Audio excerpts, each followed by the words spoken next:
Hi everyone! So this week it's our reading week for our home learning, and I know that we love stories at nursery, so I thought that today I would share with you one of our favourite stories. I wonder if you can guess which one it might be. That's right, Little Red Riding Hood. I hope you enjoy the story, everybody. Maybe you could make your own story at home, or you could make some puppets a little bit like mine for you to act out your favourite story. Have fun. Once upon a time, there was a little girl who lived with her mother in a little cottage on the edge of a large forest. The mother had made her daughter a beautiful red cloak with a hood, and so everyone called her Little Red Riding Hood. One day the mother said to Little Red Riding Hood, "Your grandmother isn't feeling very well today. Here's a basket of food I made her.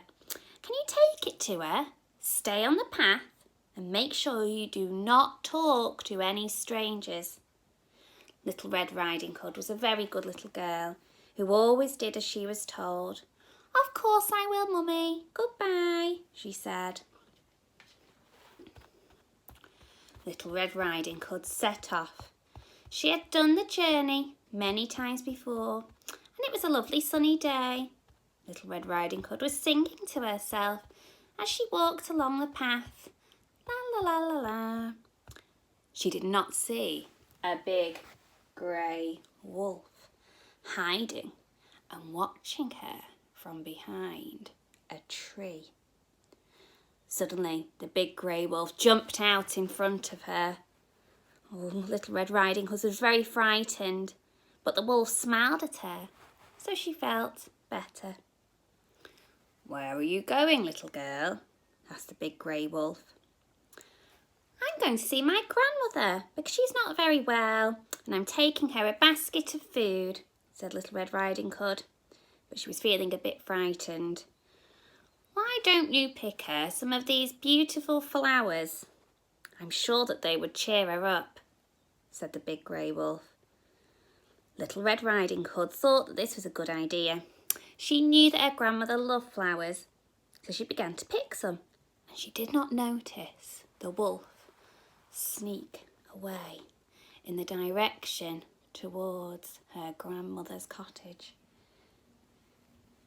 When she had picked a large bunch of flowers, she continued walking along the path.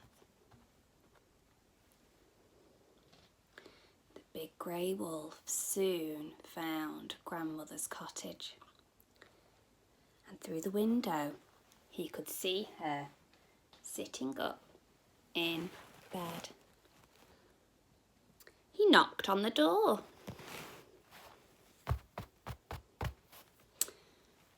"Come in, my dear," said the grandmother in a tiny, weak voice. The hungry wolf opened the door and crept inside. The grandmother knew that something was wrong, and she quickly jumped out of bed and hid in the wardrobe. I'll deal with her later," he thought. He knew that Little Red Riding Hood would be arriving soon. So he put on a nightie and a bed cap, and he jumped into Grandma's bed. Soon, Little Red Riding Hood knocked at the door. "Come in, my dear," said the wolf in a voice that he hoped sounded just like grandmother. Little Red Riding Hood opened the door and found her grandmother lying in bed.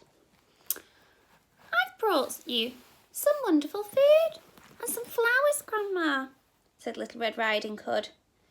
But she noticed that Grandma was looking a little bit strange. Gosh, Grandmother, what big eyes you have. All the better to see you with, my dear. By now, Little Red Riding Hood was starting to feel a little bit frightened. Gosh, Grandmother, what big ears you have. All the better to hear you with, my dear. Gosh, Grandmother, what big teeth you have, said Little Red Riding Hood, now in a very, very frightened voice. All the better to gobble you up, shouted the wolf, and he jumped out of bed. Little Red Riding Hood screamed so loudly that a woodcutter, who was walking near the cottage, heard her and rushed in through the open door. Ah, she said. The woodcutter came to Little Red Riding Hood's rescue and got rid of the wolf. Never again would the big bad wolf bother them all again. The end.